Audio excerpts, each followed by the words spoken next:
So just leaving the game, because I think, we've said everything about the game that we need to say. I wanted, something occurred to me, and Paul, you can chip in with this because you've obviously been a player and had a few transfers. Kenny, have you got any? There's the old cliche where a transfer happens at a motorway services, and I just wondered whether you had any stories of weird places that you made transfers as a manager, or anything that you'd heard or remembered about transfers happening in weird places. No, I don't think nowadays it's as a parent, they've got mobile phones, haven't they? They can meet anywhere they want.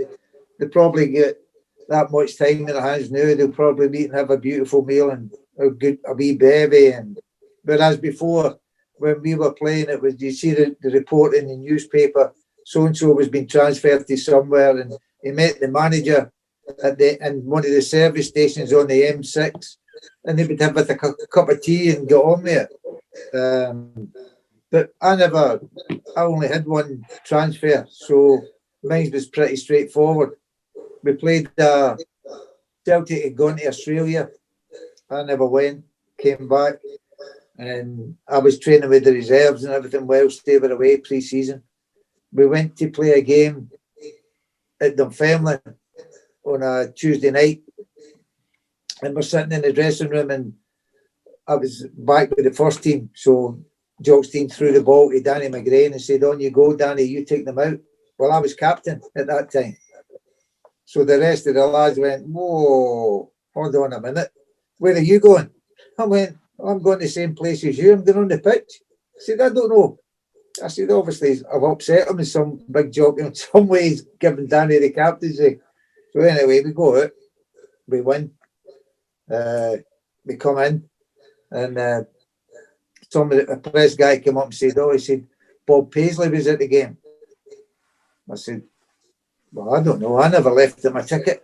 It had nothing to do with me. So get back to Glasgow on the team bus, and I think Big Jock went back in the car, and I get back and I went to the father-in-law's pub, and I get a phone call. Big Jock. I mean, there's no mobile phone. Well, I never had a mobile phone. If there were, phones at the pub. Right, he says, "Do you still want to go?" I says, "Well, yes, please." He said, "Get yourself up here." He said, "There's somebody here." He said, "You might be interested in speaking to. So get yourself back up to the ground." I've only just left it. I went, "Okay," and it's 11:30 at night or something. So get back up. Bob Paisley was there and John Smith, the chairman. So about 90 seconds later, I'd agreed everything. And that was me. They'll pick you up in the morning and take you down to Liverpool, get a medical, Charity Shield Saturday. I says, "Okay." So Jock Steen, to be fair, picked us up in the morning, drove us down to just short of the borders to meet up with Bob and John Smith, and drove down and the rest of the road with him, and that was me signed.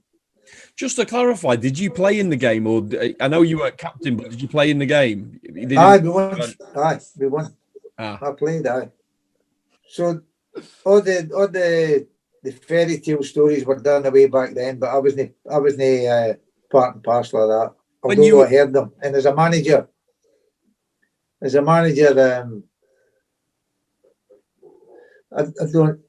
never had any strange places for meeting them. We met them. Actually, we met John Barnes, no on the M6, but just off the M6 in a hotel. And we met wee Peter up at Parbow in a hotel up there. And he was John Richard. Yeah. No, the service station. A hotel, Gav. Gav, a hotel. Okay. In the toilet. Market. In the toilet of a hotel. So, look at this, Paul. Look, your wee Mo's no loaf to touch. Oh, brilliant, that, innit? Brilliant. I must be talking rubbish if she's giving me a coffee to shut me up. Paul, have you got any stories? I remember one of the ones I remember. I'll tell you on in a minute, yeah, but I remember and I was only a kid, because it's surreal things happen. I remember being a kid when you were manager of Blackburn, and Shearer came to the house with Lania to That's his wife. Yeah, but to the house, and it was mad, you know, like you're seeing this Alan Shearer now, and he was young at the time. What was he, 21 or something, 22? 19, 20. So he was 19. really young, yeah. So he was in the house, and it was mad, you know. Next thing you know, he signed for Blackburn, and then fast forward, you know, a few years later, and then I end up playing with them. It was bizarre, you know, being a kid and seeing him in the house, and then the next thing you know, you're playing in a game with him. It was madness. But I'll tell you a funny one, Gav. So, you know, footballers, and especially me and my dad, have a little bit of a twisted sense of humour. Well, there was a guy, I can't tell you the names, but there was a guy, a player, and a few of us were sitting down, and it was, you know, when you're not a top player, sometimes a transfer, you're just trying to get a club. You know, it might not be that you're, you know, trying to push a transfer through, but you're just trying to get a club. And there was a guy that was out of contract, and he dreamt of playing for his hometown club, right? So we were discussing, so-and-so struggling to get a club. So I said, he said, he really wants to go to his hometown club. And I said, well, let's phone him, right? And pretend that we're the club and we're interested, right? So we called him. We said, hey, we put on a voice, pretended to be the manager, saying, hey, look, this is so-and-so. We're really interested in signing you. Would you be interested in? Oh yeah, I'd love to come. He says, well, listen, I'd like to speak to you in person. So he said, all right. So we arranged to meet him. We arranged to meet him in a hotel, right? We arranged to meet in a hotel. His missus is ironing his shirt. They said, oh, you've got to look good. You've got to get to your hometown team. Ironing the shirt. He got in the car.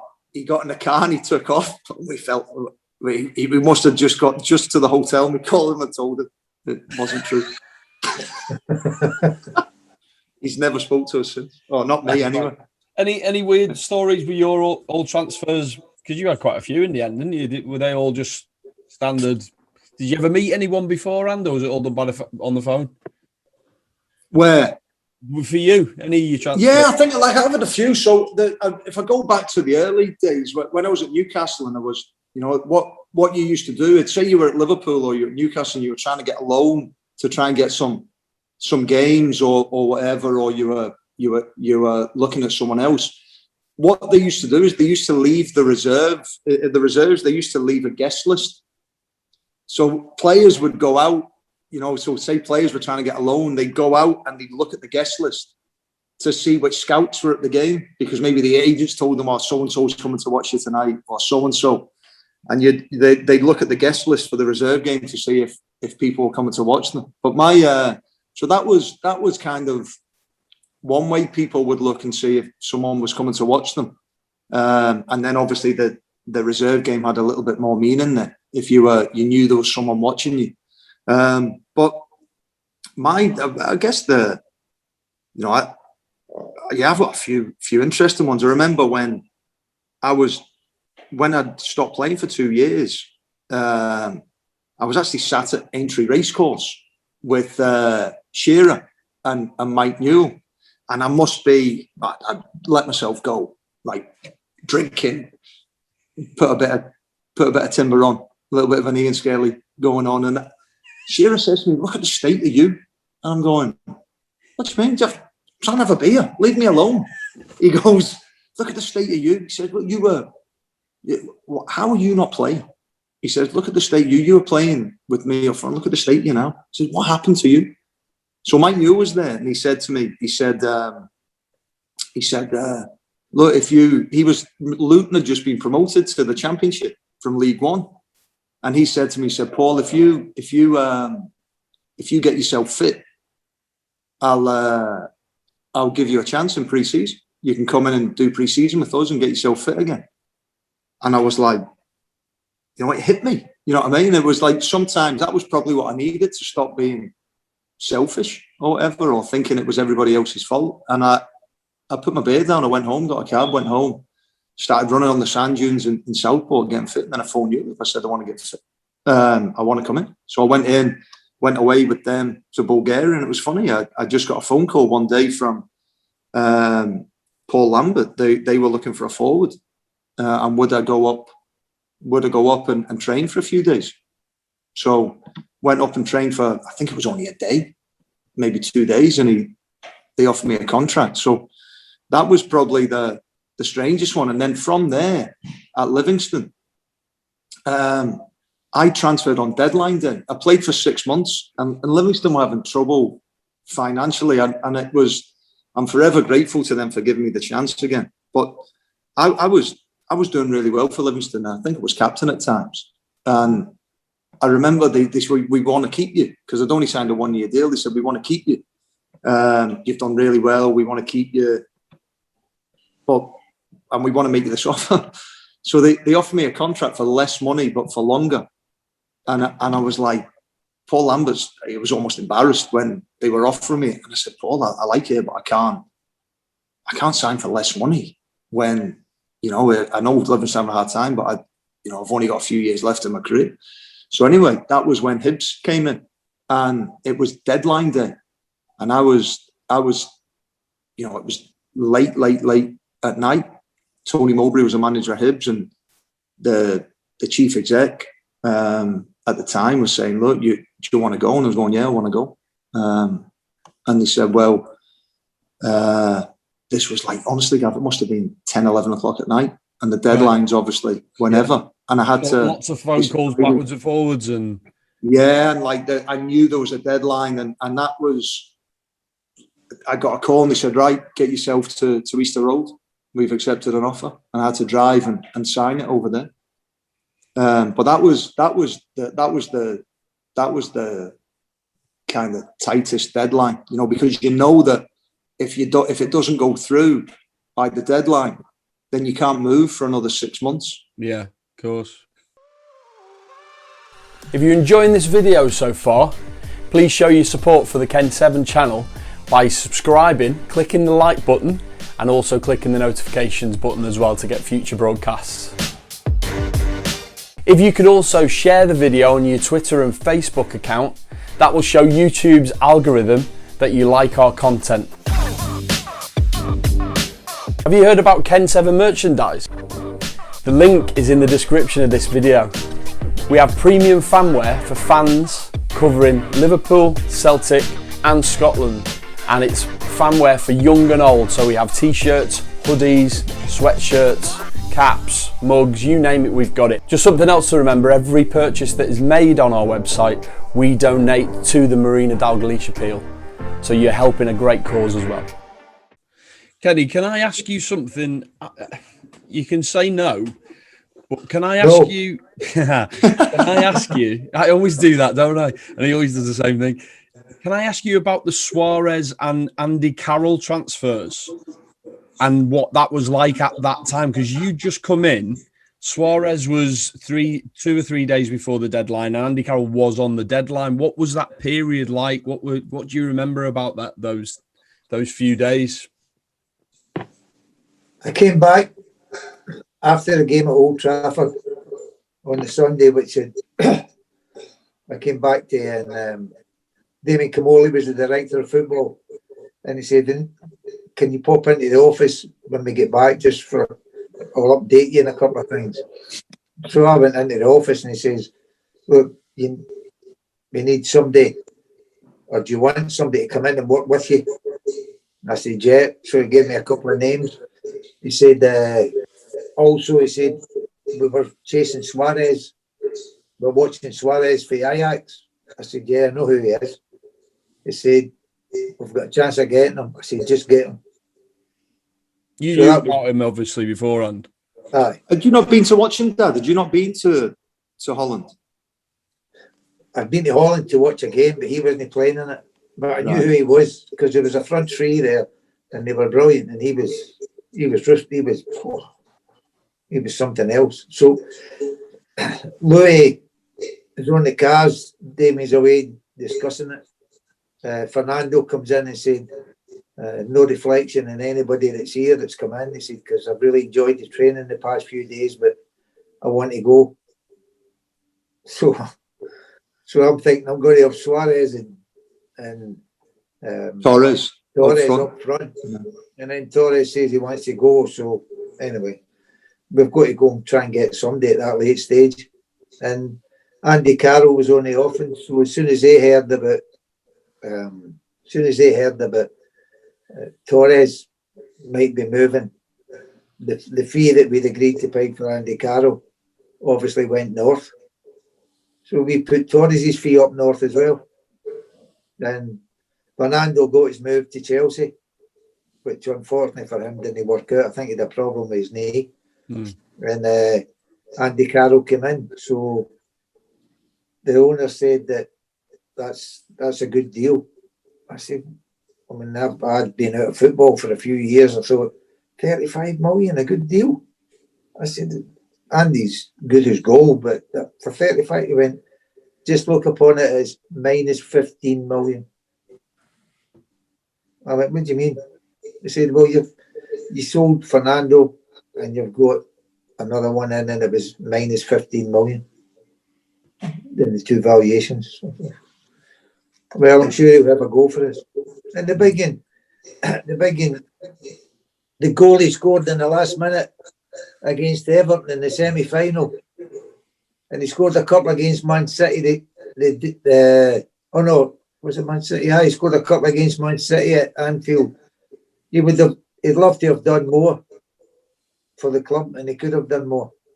But he was Big Andy did us a favour in many ways. I was good lad as well, Dad. One a good lad. I was quite excited by that team because looking at it on paper, you've got Suarez is a different type to Andy Carroll, and then you've got two of the best deliverers of the ball the previous season to get the ball in the box, Stuart Downing and Charlie Adam. You know, their assists from set pieces and from crosses were probably at the top of the charts, and it was strange that it didn't work out like that. Well, it did work out. If it hadn't been for the win to the post, we might have scored a few more. I think they got about, I think there was, somebody said it was 40 odd times they hit the woodwork, which counts as being off target. It's only about 2 or 3 inches off target. Yeah. So then the goals are the same size for everybody. And if you don't put them in, you don't get the points. So we never got the points, but the 2 cup finals, and the goalkeeper, Czech, had a great save for Andy Carroll against Chelsea when it was 2-1, right at the end of the game. But, happens, but that's... But it's amazing. See when you look back and you go, you look where Liverpool are now, and people forget it wasn't that long ago. If you look where Liverpool are now, and you know, a lot of where Liverpool is now is because of they've been able to invest the money on players that have been sold. So the likes of Suarez and Coutinho have paved the way for us to invest. If you look at the players that, you know, no disrespect, they've all achieved more in football than I did. So, but I'm talking purely as a Liverpool fan here. If you look at the players that you had and what Liverpool had at that time, it was night and day what it was, what it is now. I mean, if you think of some of the names that were at Liverpool then and what you had to work with, it was, I mean, it's amazing how far the club's come in such a short period of time. But you know, one of the great things about that wee spell back, seeing like the younger boys coming through for a game, you know, like Flannel, Jack Robinson. Yeah. Jack Robinson as well. Jack Robinson. Raheem. I mean, I remember with Raheem, we played Man City, and Yaya Toure was playing, and he's a big one. He's a big fella, and Jay is about 5 foot, and the ball broke just at the start of the game. The ball broke, and Jay and him are gone for it, and the wee man the wee man cleared them out. He cleared them out, and the place erupted. The place erupted. And I thought, Jesus, that's brilliant. Need to try and find that tackle, Gav. We won 3-1 anyway. And then Flannel played the same game. Yeah. Flannel. That was what you had, right? I remember when, because I think that season was, the last season was going well. And I think that, and really until Lucas got injured. I think Lucas got injured at Chelsea away. He was outstanding before that as well, wasn't he? Yeah, and I think that was when there was no replacement in the squad really to replay. He was such a pivotal part that really hurt. And then also, Dad, I mean, you've got to be lucky. I think I look back at your managerial career. So obviously, I'm trying to have one myself now, but you've got to be lucky with injuries as well. If you look at Newcastle, the last year at Newcastle, Shearer is out for the season. Does his ankle at Goodison in a pre-season game, and there was no replacement because Ferdinand had been sold. Is that right already? And it was. So now you've got John Dal Thomason, who needed to play with somebody who had a little bit more presence up front, or off someone, was now playing up front by himself, and it didn't really work out. And then obviously people just look at the results. You know, they don't look at the situation. It's like Liverpool now with the injuries. You know, you look now and you go, okay, you know, without Virgil van Dijk, without whoever else for large periods, you see what happens to the team. And this goes from the best team in the world going to what they are now. And it was the same with you there, Dad. If I look back, it was, how often did you have Gerrard, Suarez, Carroll, everybody in the team together fit and available? It wasn't very often at all. And then Lucas as well. So it was, I think that you've got availability. What I'm learning in management now is much more important than ability. And I think that most managers kind of have success when the best players are available, and they have hard times when the best players aren't available. It's not rocket science. No, coaching is overrated a little bit. No, the coaching is an important part of it, but obviously the fitness and availability of players is hugely important as well. And you don't always have, as you said, you don't always have a supply chain that's going to come in and replace them. How could people come in and replace some of the top liners? Where else do you get a centre back like Virgil van Dijk? You don't get them anywhere. So you've got to go on with what you've got, the players that are at your disposal, and see, as long as they give you everything, right, that they've got, you've got to go along with that. That's it. Go along with it. But that's why Man City are so strong, because they've got those numbers. If one gets injured, they just put in another world-class player. Well, last season they struggled when Laporte was out. That was one player. Yeah. Do you know what I mean? Yeah. Lost 9 games. Yeah, I think that the way somebody said to me once about football, they said it's like, do the best poker players in the world always get dealt the best hands? And they said, no, they just make the most out of the hands they've been dealt. And I think that's what my dad's getting at. Yeah, everyone's going to get injuries, but you've got to try and make the most out of the cards you've been dealt. But sometimes if you've got a pair of aces, it's very difficult to replace them if they're taken away. Yeah, you can't beat aces. They're the top card, aren't they? But at the end of the day, Paul, you've got to go on, and you can't say, I wish him, or wish that one was fit, or wish this other one was fit. Every team gets injuries. Yeah, exactly. It's how you cope with it and how the players cope with it that dictate whether you're going to be successful. When you mentioned Shearer's injury there, we just got in the Champions League qualification. There was only one team, and that was the league champions, getting the Champions League. And we finished second at Newcastle. And we got in the Champions League qualifier against Dynamo Zagreb and got through. We beat them and got through in the Champions League section. But Shearer no being there was Asprilla was fantastic against Barcelona. That's one of the great nights we'll have up there. Him scoring a hat-trick against Barcelona. But you definitely need a good bit of fortune. It doesn't matter how good your team is, you still need good fortune. Whether it be avoiding injuries or whether it's something hitting the post and getting in or hitting the post and coming out. It's dependent on a lot of things. But honesty, for me, is something that you cannot get away from. If you're a good player and you're honest, by the way, it's better than being a great player and dishonest. Brilliant. Well, listen, boys, thanks very much. Enjoyed it. We chat at the end there. And if you're watching this on YouTube, just give us a subscribe and click the like button for the video. But thanks, boys. We'll see you again in a month's time. Cheers.